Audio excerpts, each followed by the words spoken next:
Dans l'épisode précédent, vous avez tout appris, ou presque, sur comment tenir votre assemblée en cette période troublée. Il est maintenant temps de savoir ce qui va se dire lors de cette assemblée. Qui dit Assemblée générale ordinaire annuelle, dit affectation du résultat. Question: est-ce que les associés peuvent, dans le contexte actuel, prendre la décision de distribuer les dividendes? Dans le flot continu d'informations dont nous sommes actuellement abreuvés, on a pu entendre dire que les entreprises qui souhaitaient bénéficier des aides d'État devaient en contrepartie prendre l'engagement de ne pas distribuer de dividendes en 2020. Alors, un faux ou un tox? Je vais vous faire une réponse de juriste et vais vous dire ça dépend. En effet, il existe bel et bien un engagement de ne pas distribuer de dividendes en 2020. Mais cet engagement est doublement limité quant aux entreprises concernées et quant aux aides visées.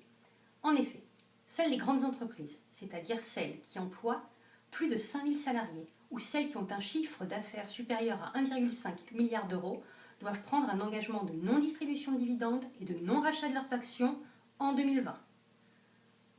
En outre, ces entreprises ne devront prendre cet engagement de non-distribution uniquement si elles sollicitent le bénéfice de certaines aides, à savoir le report des cotisations fiscales et sociales ou la garantie de l'État sans contrepartie pour certains prêts. Dès lors, si une grande entreprise souhaitait par exemple bénéficier du dispositif de chômage partiel, elle n'aurait pas, en contrepartie, à prendre un engagement de non-distribution de dividendes en 2020.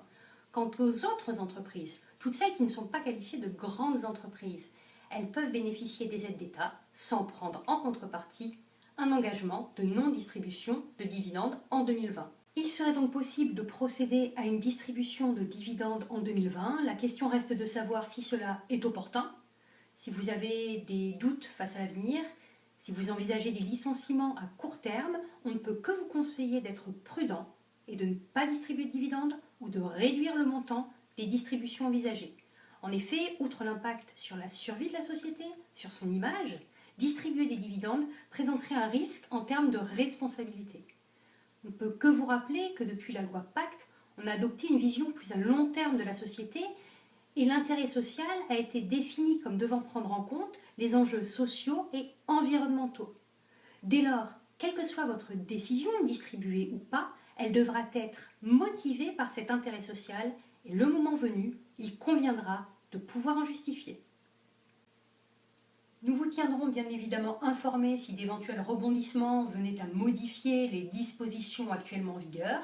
D'ici là, toute l'équipe de Satis Avocats et moi-même restons mobilisés pour vous accompagner.